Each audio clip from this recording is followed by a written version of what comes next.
ज्ञानेश्वरी पठण अध्याय 15 ओव्या 326 ते 350 श्लोक 7 ते 7। म्हणून तुझसी अभिन्न जीवा तुझा संयोग वियोग देवा नये बोला अवयवा शरीरेसी आणि जे सदा वेगळे तुझसी तया मिळणी नाही कोणे दिवशी मायेती न येती हे कायसी वायू बुद्धी तरी कोण गाते तू ते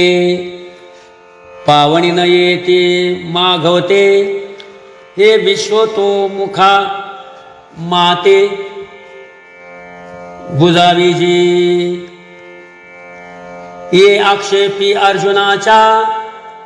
तो शिरोमणी सर्वज्ञाचा तोषला बोध शिष्याचा देखुनिया मग म्हणे गा महामती माते पावनी न येती पुढती ते भिन्ना भिन्न रीती आहाती दोन्ही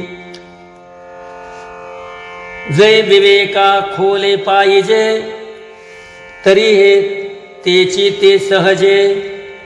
ना आहाच वहाच तरी दुजे ऐसे ही गमती जैसे पाण्यावरी वेगळं तळपता दिसती कल्होळ एरवी तरी निखिळ पाणीची ते का सुवर्णाहुनी आने लेनी गमती भिन्ने मग पाहिजे तव सोने आघवेची ते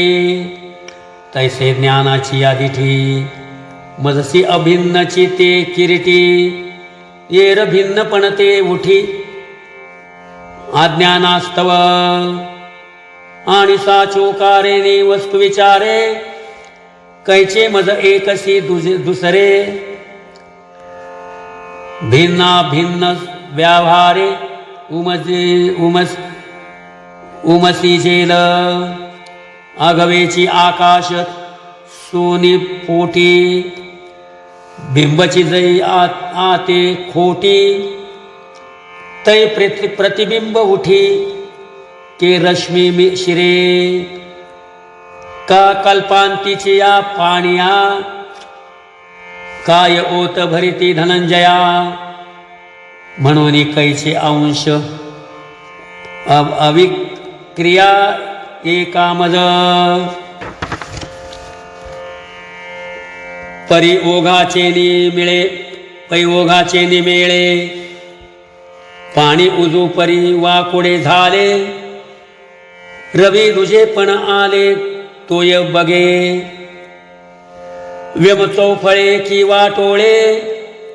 हे ऐसे काही सयाही मिळे परी घटमठी वेटाळे तैसेची आथी हागा निद्रेचे नि आधारे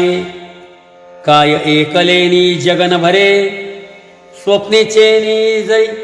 अवतरे रायपणे कामिनलेनी किडाळे वाणी भेदासी ये सोळे तैसा सोमाये वेटाळे शुद्ध जैमी तै अज्ञान एक रूढे तेने कोहो विकल्पाचे मांडे मग विवरुनी की जे पुढे देहो मी ऐसे ममैवांशो जीवलोके जीवभूत सनातना मनषष्ठानींद्रियाणि प्रकृतिस्थानी कर्षति ऐसे शरीराची एवढे जै आत्मज्ञान वेगळे पडे तै माझा अंश आवडे थोडेपणे समुद्र का वायू वशे तरंगाकार उल्हासे तो समुद्र अंश ऐसा दिसे सानिवा जेवी तेवी जडाते जीविता देहांता उपजविता मी जीवगमे पंडुसुता जीवलोकी पै जीवाची या बोधा गोचरू जो हा धांदा तो जीवलोक शब्द अभिप्रावव आगा उपजणे निमाणे हे साचेचे जे मानणे तो जीवलोको मी म्हणे संसारोहन एवविध जीवलोकी तू माते ऐसा अवलोकी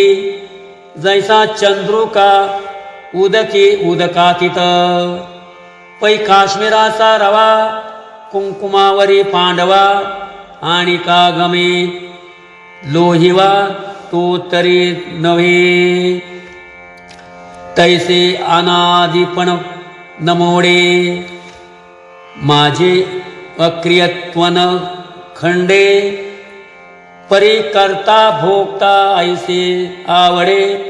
ते जानगा भ्रांती रामकृष्ण हरी।